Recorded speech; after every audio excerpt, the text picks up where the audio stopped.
नमस्कार साथियों, एक बार फिर आप सभी का स्वागत है एडुटेनमेंट शो पर, जहां आज हम एक बार फिर लेकर आए हैं पर UP TET C TET super TET 2020 की श्रृंखला, जिसमें आज का हमारा विषय है पर्यावरण अध्ययन एवं शिक्षण शास्त्र।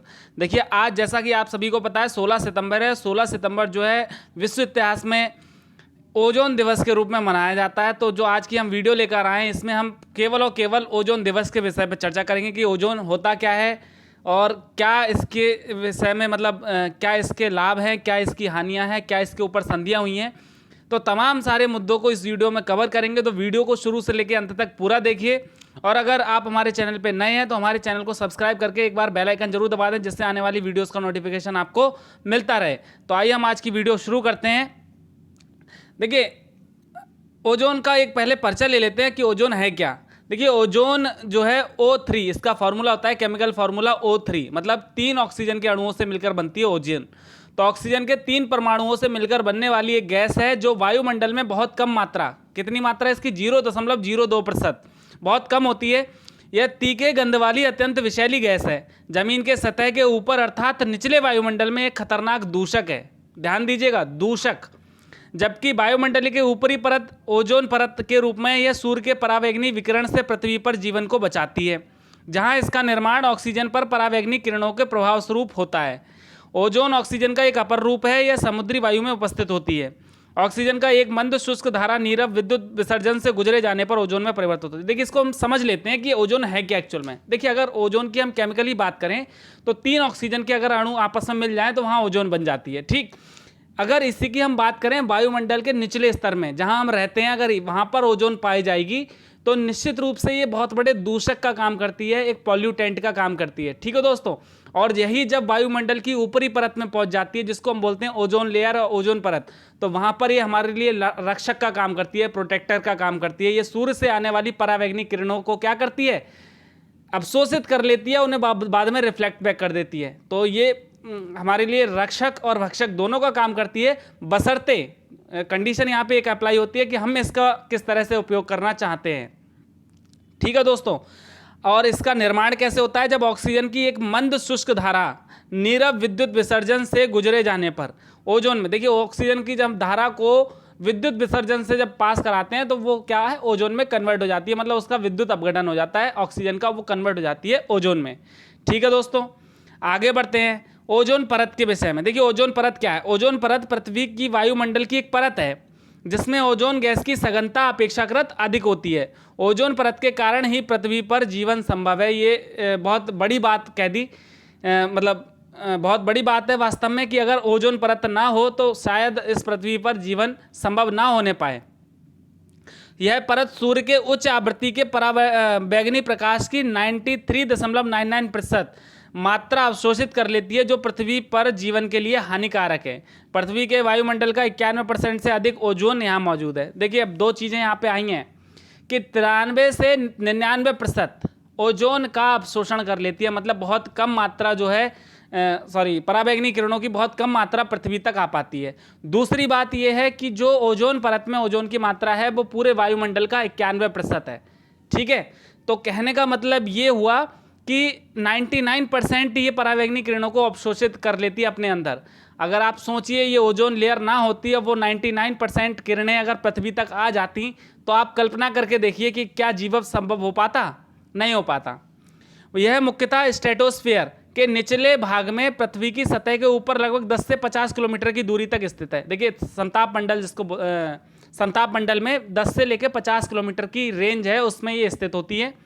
यद्यपि इसकी मोटाई मौसम और भौगोलिक दृष्टि से बदलती रहती है, अलग अलग जगहों पे इसकी मोटाई अलग अलग है। ठीक, ओजोन की परत की खोज 1913 में फ्रांस के भौतिकविदों फेब्री चार्ल्स और हेनरी बुसॉन ने की थी। ये बहुत इंपॉर्टेंट पॉइंट है, इससे क्वेश्चन बन सकता है कि किसने खोज की थी। तो फेब्री चार्ल्स और हेनरी बुसॉन ने 1913 में। ठीक है दोस्तों, तो ये हो गई ओजोन परत। इसमें कई सारे प्रश्न बन गए कि किस लेयर में पाई जाती है वायुमंडल की, तो ये स्ट्रेटोस्फीयर या समताप मंडल में। ठीक है, इसका काम क्या है, तो परावैंगनी किरणों को अवशोषित करना। ठीक है, किसने खोज की थी और ये कितने किलोमीटर, मतलब इसकी जो है कितने किलोमीटर, तो 10 से 50 किलोमीटर की रेंज में पाई जाती है। इसी तरीके से आगे बढ़ते हैं। देखिए, ओजोन ह्रास जिसको हम बोलते हैं ओजोन लेयर डिप्लीशन, क्या होता है एक्चुअल में।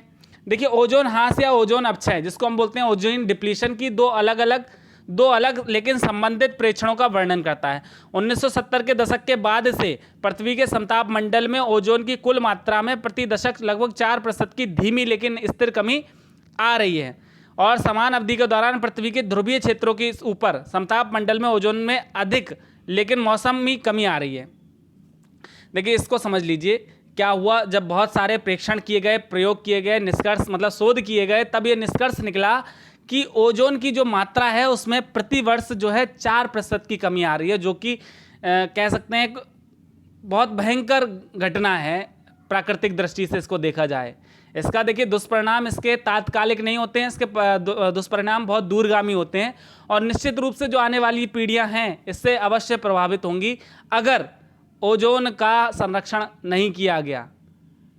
ठीक है, ओजोन छिद्र के रूप में जाना जाता है, जो कमी आ रही है ना इसको हम बोलते हैं ओजोन छिद्र। ठीक, इस जाने माने संताप मंडल ओजोन रिक्तीकरण के अलावा क्षोभ मंडलीय ओजोन रिक्तीकरण की घटनाएं भी पाई गई हैं जो बसंत ऋतु के दौरान ध्रुवीय क्षेत्रों के सतह के पास होता है। ठीक है, क्या होता है, जो इसकी लेयर होती है उसमें छेद हो जाता है और ये ज़्यादातर पाया गया है ध्रुवीय क्षेत्रों के पास। ठीक, तो ये जो इसमें छिद्र हो रहा है ओजोन छिद्र, ये चीज़ सही नहीं है और इसको जो है हमें प्रिवेंट करना होगा, इसे कम करना होगा, इसे बचाना होगा। ठीक है, कैसे? देखिए अब इससे पहले हम चर्चा करते हैं ओजोन दिवस का इतिहास क्या है, कि ओजोन दिवस 16 सितंबर को क्यों मनाया जाता है। तो देखिए संयुक्त राष्ट्र महासभा यूएन जनरल असेंबली ने 19 दिसंबर 1994 को 16 सितंबर को ओजोन परत के संरक्षण के लिए अंतर्राष्ट्रीय दिवस घोषित किया। 16 सितंबर 1987 को संयुक्त राष्ट्र और 45 अन्य देशों ने ओजोन परत को खत्म करने वाले पदार्थों पर मॉन्ट्रियल प्रोटोकॉल पर हस्ताक्षर किए थे। देखिए कभी इसके बारे में हम विस्तार से बताएंगे व्हाट इज मॉन्ट्रियल प्रोटोकॉल। तो उस पर सभी देशों ने हस्ताक्षर किए, बहुत देशों ने।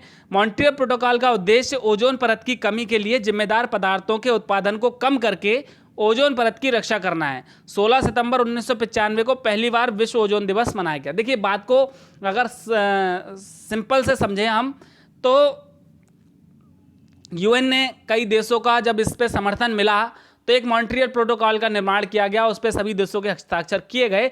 उसके अनुसार ये तय हुआ कि जो पदार्थ या जो गैसें ओजोन क्षरण के लिए जिम्मेदार हैं उनके उत्पादन को कम कर दिया जाए। देखो बंद तो नहीं कर सकते लेकिन हाँ कम कर सकते हैं और उस पर सभी देशों ने हस्ताक्षर किए। पहली बार 16 सितंबर 1995 को क्या मनाया गया?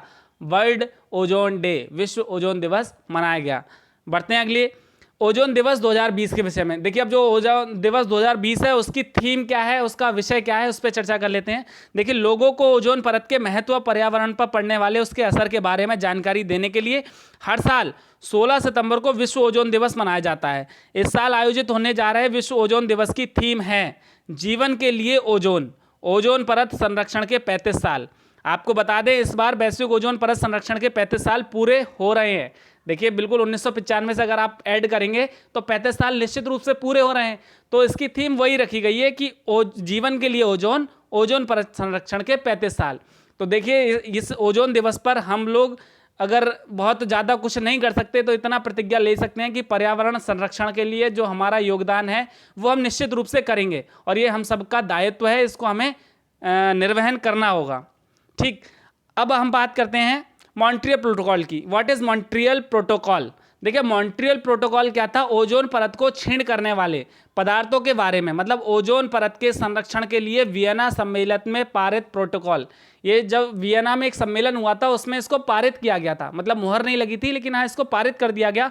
बाद में इस पर जब यूएन की मुहर लगी तो इसको जो है अंतर्राष्ट्रीय संधि बनाया गया जो ओजोन परत को संरक्षित करने के लिए चरणबद्ध तरीके से उन पदार्थों का उत्सर्जन रोकने के लिए बनाई गई है जिन्हें ओजोन परत को क्षीण करने के लिए उत्तरदायी माना जाता है।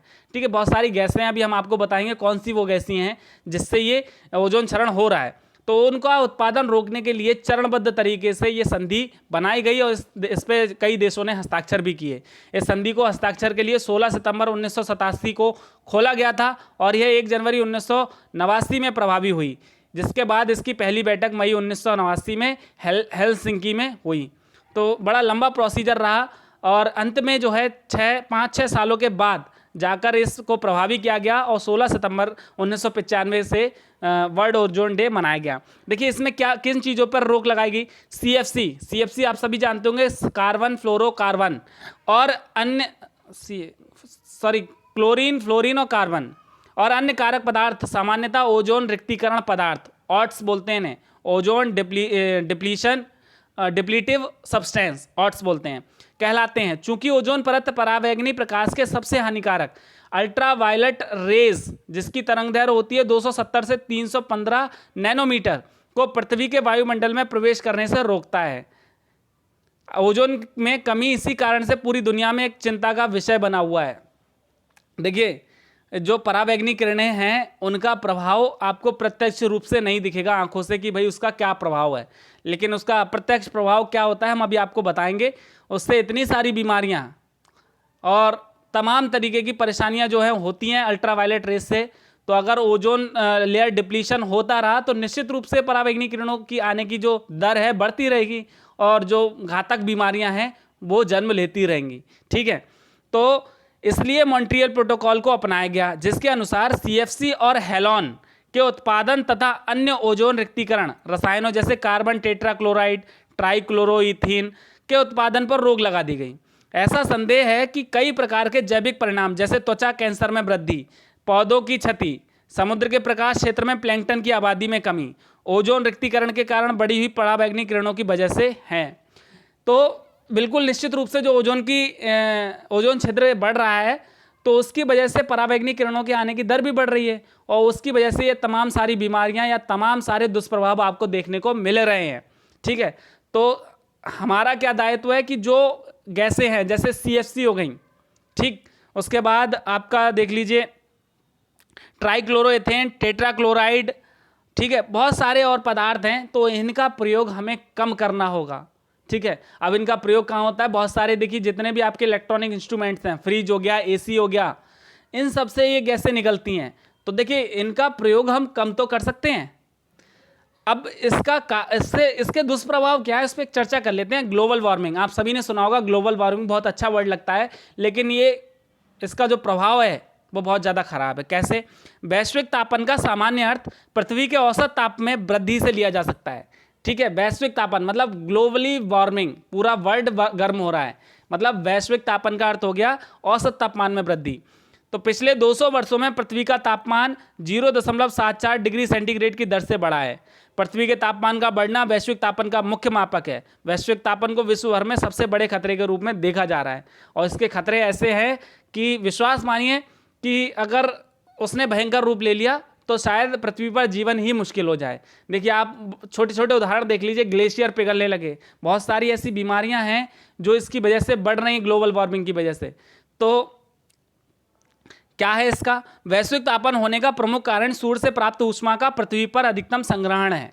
ठीक, सूर्य से प्राप्त ऊष्मा का अधिकांश हिस्सा पृथ्वी पर पड़ने के बाद परावर्तित होकर वापस वायुमंडल के बाहर चला जाता है। वह पृथ्वी का सामान्य ताप कितना है? 16 डिग्री सेंटीग्रेड पृथ्वी पर पाए जाने वाले जीव जंतुओं के लिए आवश्यक तापक्रम है। देखिए 16 जो पृथ्वी का औसत मतलब सामान्य तापमान है 16 डिग्री सेंटीग्रेड, वो एक आम जनमानस, चाहे वो पौधा हो, पेड़ हो या मनुष्य हो, के लिए आवश्यक है और उतना होना जरूरी है। उसमें अगर अशातीत वृद्धि हो जाए तो निश्चित रूप से वो जो खतरे की घंटी होगा इस मानव समाज के लिए, ये कह सकते हैं इस समाज के लिए। ठीक, वर्तमान में हरित गृह ग्रीन हाउस गैसों की मात्रा बढ़ते रहने के कारण ये परावर्तित सूर्य की ऊष्मा को रोकने का काम करने लगी हैं। ये चीज़ जो है बहुत खतरनाक है कि जो हरित गैस ग्रीन हाउस इफेक्ट आपने सुना होगा, वो क्या करता है, वो सूर्य से आने वाली किरणों को अवशोषित कर लेता है और उन्हें वापस नहीं जाने देता, जिसकी वजह से जो है तापमान बढ़ता रहता है। ये हरित गृह गैस पृथ्वी के चारों तरफ एक आवरण बना लेती हैं जो पृथ्वी से परावर्तित सूर्य की ऊष्मा को पृथ्वी के परिमंडल से बाहर नहीं निकलने देती, जो पृथ्वी के औसत तापक्रम को बढ़ाने में उत्तरदायी होता है। ठीक है, तो ग्लोबल वार्मिंग की संकल्पना आप समझ लीजिए किस तरीके से होती है। जितनी भी हरित गृह गैसें हैं, मतलब ग्रीन हाउस इफेक्ट यही है कि जो गैसें हैं वो सूर्य से आने वाले प्रकाश को पृथ्वी से बाहर नहीं जाने देती, जिसकी वजह से पृथ्वी का तापमान धीरे धीरे धीरे धीरे सार दर सार बढ़ रहा है और जो कि निश्चित रूप से बेहद घातक है समाज के लिए। तो दोस्तों ये थी आज की हमारी वीडियो, ओजोन दिवस विशेष थी और इसमें जो है ओजोन से संबंधित हमने सारे पॉइंटों को कवर किया। आशा करते हैं वीडियो आपको पसंद आएगी। और इसके बाद जो है हम ओजोन से संबंधित एक प्रश्नोत्तरी आपको लेकर आ गए हैं। अगर आपको ये वीडियो पसंद आए तो इसे लाइक करें, ज़्यादा से ज़्यादा शेयर करें और हमारे चैनल को सब्सक्राइब करें। और इसके बाद आने वाली वीडियो जो ओजोन की प्रश्नोत्तरी है उसमें भी आप सम्मिलित होकर उस वीडियो को देख सकते हैं। तो thank you for watching our video. Thank you very much.